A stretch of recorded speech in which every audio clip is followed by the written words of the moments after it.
Hello, my name is Michael O'Keefe, aka The Movie Wist.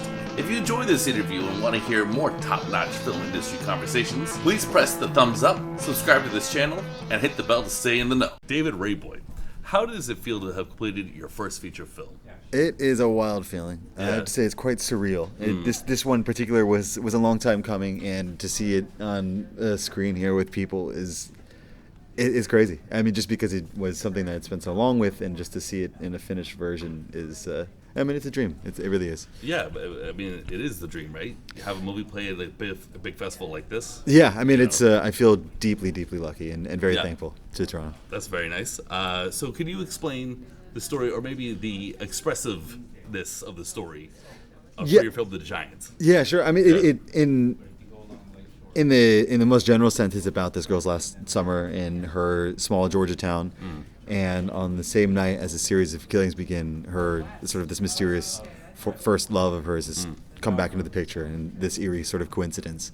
But more broadly than that, it's really sort of an examination of trauma and of fear and nostalgia, and how all these things are informed by larger forces.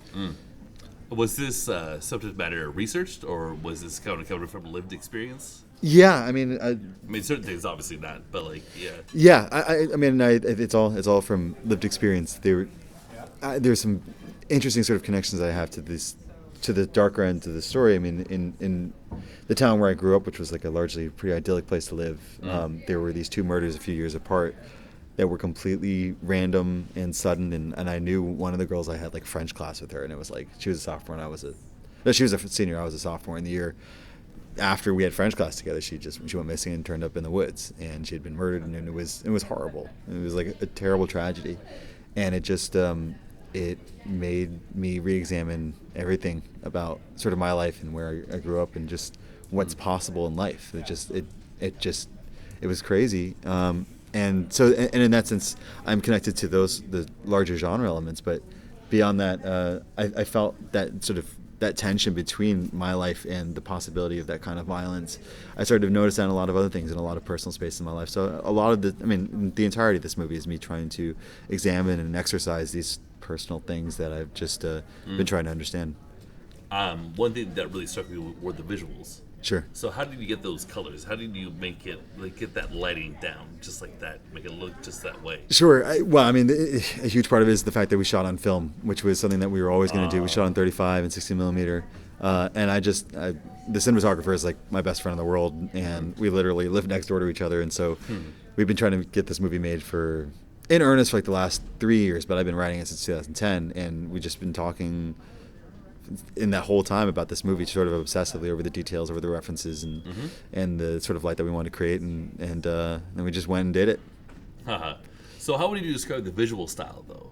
Is there an aesthetic, is there like a philosophy behind it? How would you describe it? So much of the movie is about darkness and unknowability and uncertainty, and the largest thing that I think there's two things that we really wanted to channel, and one is there's like something that happens when you're in a dark room and you're just staring into darkness.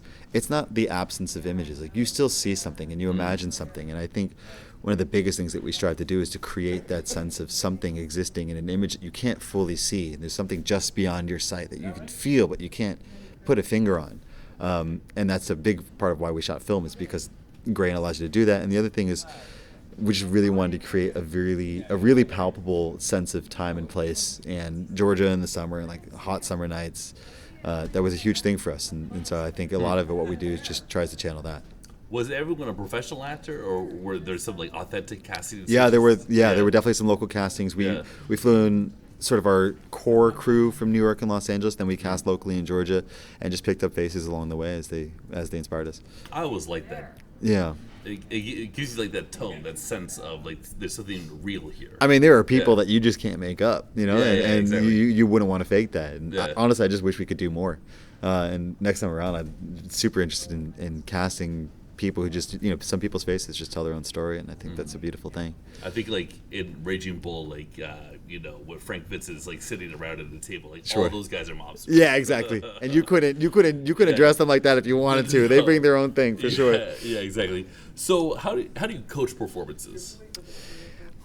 I mean, it really depends on who I was working with. I mean, I got so lucky with the cast because they all came, and because I mean, you see the film, like there's a lot left unsaid, and they all came with the mission that they wanted to fill in that blank and give it a life of their own, and so everyone came ready to play. And I think we just talked a lot about how we related to these people and what it meant to us to be going through these things, and just try to, I mean, I think the main thing that we did was just try every day to make it personal and to make it real, and try to channel something that's not just fiction but things that we've lived. How and why did you get into filmmaking? Oh God. Yeah. Broad. Yeah. I mean, I think like a lot of kids, I stole my parents' video camera and I had some G.I. Joes and we were having fun, and I just like, having a reason to light off firecrackers. But I don't think it was anything I considered seriously until deep into high school. So I was like a musician, and I realized pretty quick on I wasn't gonna lead to anything especially lucrative. So I would make like video projects in high school instead of writing papers, and some of them got to be kind of good, and people were telling me that I should try this out. And then I was like, yeah, shit, I love movies. I love movies. I grew up in movie theaters, and then I just realized, like, yeah, that's if I could do that, I think it'd be a dream come true. And to be honest, that's why it's so surreal to be here and other people watching the movie. It's crazy. It's really cool. It's a really good movie. Who are some of your favorite directors, or still are some of your favorite directors? God, Bong Joon-ho, who has a movie here, is a Korean director. Parasite? Yeah, I haven't seen Parasite yet. One day, hopefully, I'll be lucky enough to. A huge fan of his. I remember seeing Mother, which is one of his early movies, and the end of that movie just blew me away. I'm not gonna lie, I love Spielberg. Yeah, I love. No. But I think the safe bets they're safe bets for a reason. Yeah, for sure. I think the one thing I would say that's probably a little bit unexpected is there's like a video game designer named Hideo Kojima. He did like the Metal Gear Solid series, and that dude is huge for me. Really? Yeah, huge. Metal Gear. Metal Gear Solid. Guy. Yeah. Okay. Changed my life, that game, because really? he's that's interesting. That dude has an imagination like no one else, and like in a way seeing the world that I'm very jealous of. I think he's amazing. Okay. Interesting. So thank you so much for your time. Thank you. Can you just give me some fun anecdotal experiences in Toronto? In Toronto, Any fun celebrity encounters, anything like that? Gosh. I mean, my producer got run over by John Bernthal earlier today. That's hilarious. We were blocking the door. He was coming in hot. That was fun. Yeah, that's about it. That's a good one. Okay, cool. Okay, thank you so much. Thank you, man.